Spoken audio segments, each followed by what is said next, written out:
Vulture is one of Spider-Man's oldest villains, first appearing in 1963 in one of the earliest Spider-Man comics ever published, Sensational Spider-Man number 2. There have been 5 incarnations of the Vulture during the past 50 plus years, but the one most people think of when they think of the Vulture is the original, Adrian Toomes. Adrian Toomes was an engineer who developed a flight suit that, somehow, used magnetic fields to soar soundlessly through the sky. For reasons the comic does not go into, this cutting-edge marvel of technology required a lot of green feathers to function. The suit also gave Toomes super strength, which actually came as a surprise to him when he put it on, which makes me think that maybe Toomes wasn't that great of an engineer.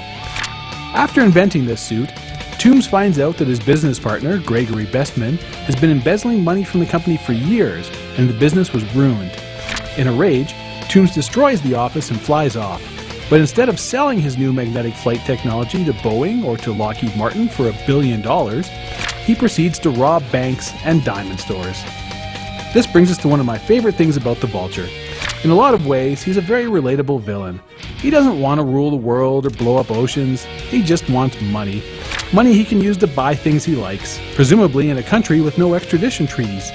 We never actually find out what he plans to do with all this stolen money, because he's always foiled by that cursed Spider-Man before he has a chance to spend any of it.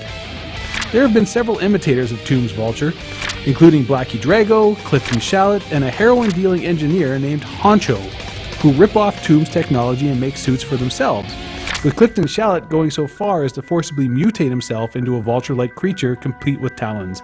But they all get defeated, often by Toomes himself, who really hates other people stealing his majestic green-feathered look. There was also a vulture named Jimmy Natale, who was a mobster that got mutated into a vulture-human hybrid and liked to eat criminals alive. He didn't have anything to do with Toomes and eventually gets stabbed to death by the Punisher, so don't worry about him. As one of Spider-Man's oldest villains, the Vulture has been around for some big moments in Spider-Man's career. He was the reason that a teenage Peter Parker took up photography. When he first arrived on the scene, the Vulture flies so fast that no one can get a good picture of him. Parker grabs his uncle's old camera and follows the Vulture around the city, getting photos of him while he commits crimes. Eventually, he decides that he should probably stop the Vulture from robbing all these people, but he's so worried about his camera that the Vulture easily defeats him. Still, the camera was okay, and Peter sells the pictures to J. Jonah Jameson for his Now magazine, not the Daily Bugle, and makes enough money to pay rent for an entire year. You gotta remember, this was before it was part of Spider-Man's character that he's always broke. Toomes has remained a character who feels like he lives in the real world. He's battled cancer, seeking forgiveness from those he hurt when he was diagnosed, which included Mary Jane Parker, and many of his crimes have been to assist members of his family, including financing treatments for his terminally ill grandson and trying to protect his daughter Valeria, who is a member of S.H.I.E.L.D. Later, while battling Spider-Man at a book signing, Toomes suffers a stroke, and Spider-Man rushes his lifelong frenemy to the hospital. Spider-Man sneaks into the hospital to visit him at night, and Toomes asked him to take a pillow and finish him off, unwilling to go on in his weakened state. Spider-Man actually starts smothering him to death, but when Toomes starts fighting back, they both realize deep down that he wants to live. Apparently Toomes makes a full recovery because he's made regular appearances since, sometimes leading his own gang, sometimes working for other villains, but always in a ridiculous-looking suit. Now the Vulture is about to fly onto the big screen, with Michael Keaton set to reprise the role of Birdman in the upcoming blockbuster, Spider-Man Homecoming. The film will also feature the Spider-Man villain, the Tinkerer.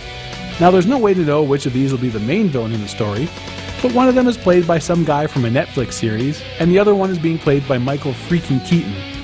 Peter Parker, right? That's his name? Peter Parker. Peter Parker. So you go ahead and draw your own conclusions. I just hope Sony remembers the green feathers. If you want to know more, go ahead and click on the face of any of these characters who are going to appear in the upcoming Spider-Man Homecoming movie. Learn all about them now, because you can't say it was better in the comics unless you know what happened in the comics. If you enjoyed this video, please let us know by clicking on that like button just down there, and make sure you hit subscribe so you can learn the origins and backgrounds of characters for all the upcoming DC and Marvel movies. And if there's a comic character you'd like to know the history of, just mention them in the comments below, or hit us up on Twitter and let us know, and we'll probably get to it eventually.